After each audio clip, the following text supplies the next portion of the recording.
welcome to my YouTube channel Fairy Tutor. So in the last class we seen about line spectrum. So in this session I am going to teach you about Bohr's model of hydrogen atom.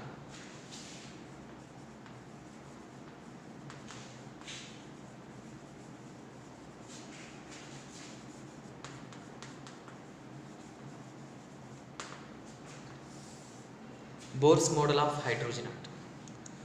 So according to the Niels Bohr, atom consists of a nucleus, and around those nucleus in a particular paths the electrons are revolving. So the paths are said to be orbits. So as long as the electrons revolving in those particular paths, their energy is fixed. So that's why the energy levels are said to be stationary orbits. These are said to be stationary orbits. Stationary orbits. So these stationary orbits are present at different distances. These stationary orbits are present at different distances from the nucleus. So let us see. This is the nucleus. So around the nucleus there are different orbits, stationary orbits. They are present with different distances. They are present with different distances from the nucleus. Right? So when the electron is jumped from, so let us see, this is ground state and this is excited state. This is ground state and this is excited state. So when electron is jumped from ground state to excited state by gaining some energy, when electron is jumped from lower energy level to higher energy level, that means ground state to excited state, it gains some energy. So when it is gains some energy, it is excited from its ground state level. So its energy is retains forever when it is reaches to the higher energy level? No.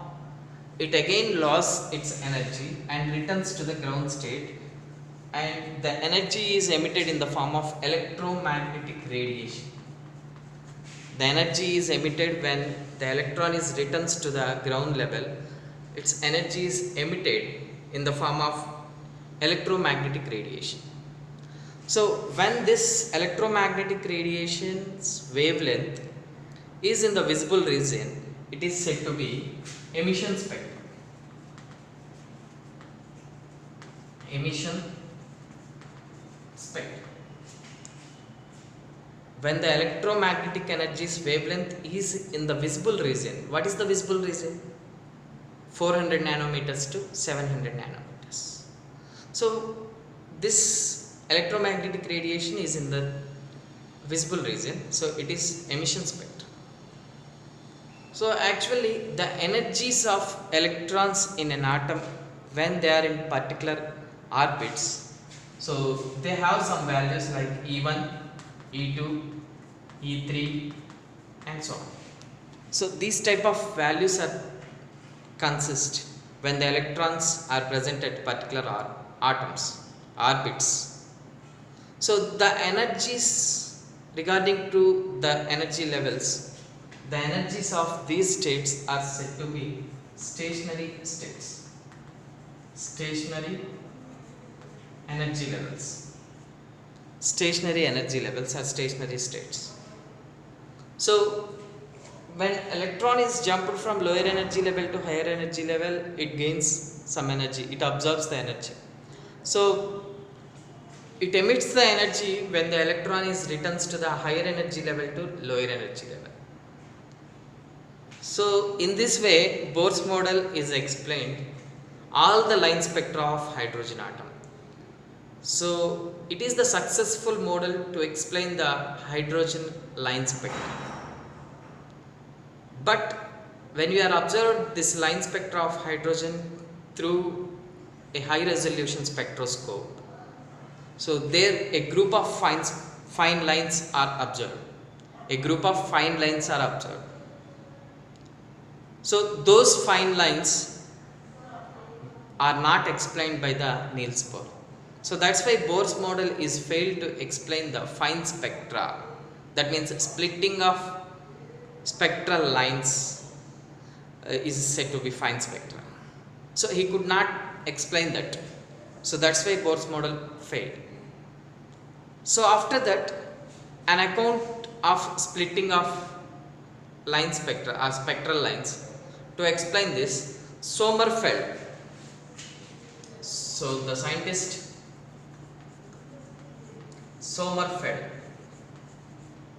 Sommerfeld introduced elliptical orbits to the Bohr's model. What he explained? Elliptical orbits.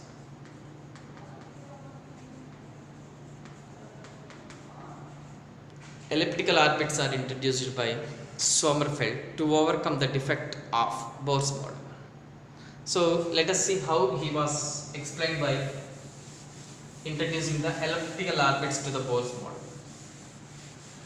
So in the Sommerfeld's model, he was introduced the elliptical orbits. So like he was placed the first orbit of Bohr's model as circular as such. So the first orbit is in circular only.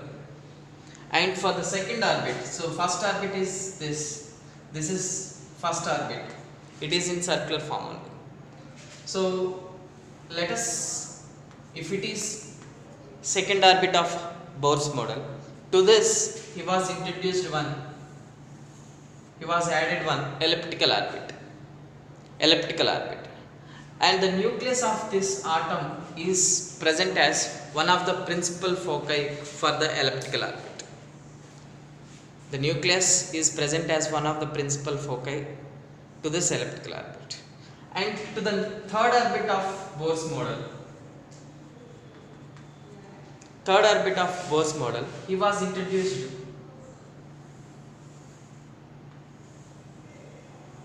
two elliptical orbits, and this is the nucleus. So he was guided by such a fact that the periodic motions under the influence of central force, the nucleus is present as a central one of the principal foci. So in such a way, Sommerfeld is explained the fine spectra of hydrogen. So it is also a successful model to explain the fine spectra of hydrogen, but it is failed to explain the more than one electron atom. So it is failed to explain more than one electron atom. So this is about the Sommerfeld's concept. And next one, so according to Bohr's concept and Sommerfeld concept, when the electron is revolving around the nucleus in a particular path, what is the velocity of the electron? What is the position of the electron? So can we find the position of the electron in an atom? Can we measure the velocity of the electron in an atom? So let us see.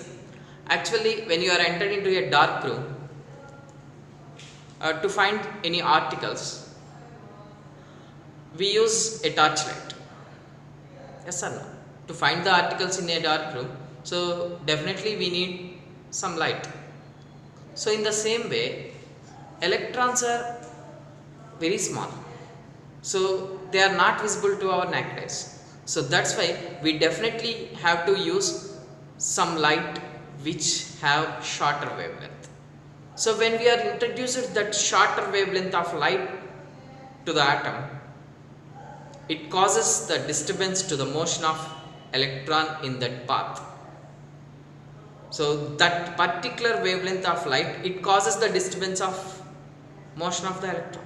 So when its motion is disturbed, its position changed and its velocity also same.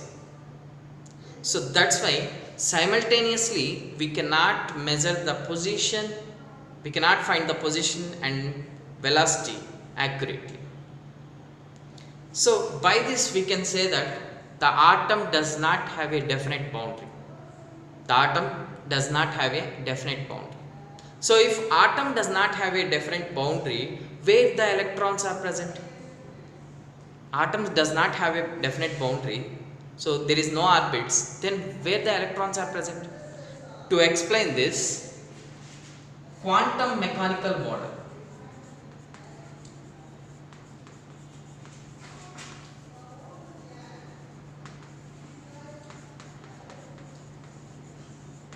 Quantum mechanical model was introduced and it was developed by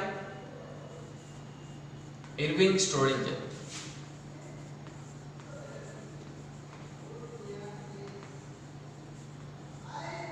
It was developed by Erwin Schrödinger. So actually atoms does not have a definite boundary. It was explained by using the quantum mechanical model which was developed by Erwin Schrödinger. So if there is no definite orbits where the electrons are present in an atom. So Schrödinger explained that the atoms are present around the nucleus at a particular region. It does not present at definite orbits and they are not revolving around the nucleus. So they are present at definite regions around the nucleus, around the space of the nucleus. So that particular region where the probability of finding the electron around the nucleus is maximum, that is said to be orbital.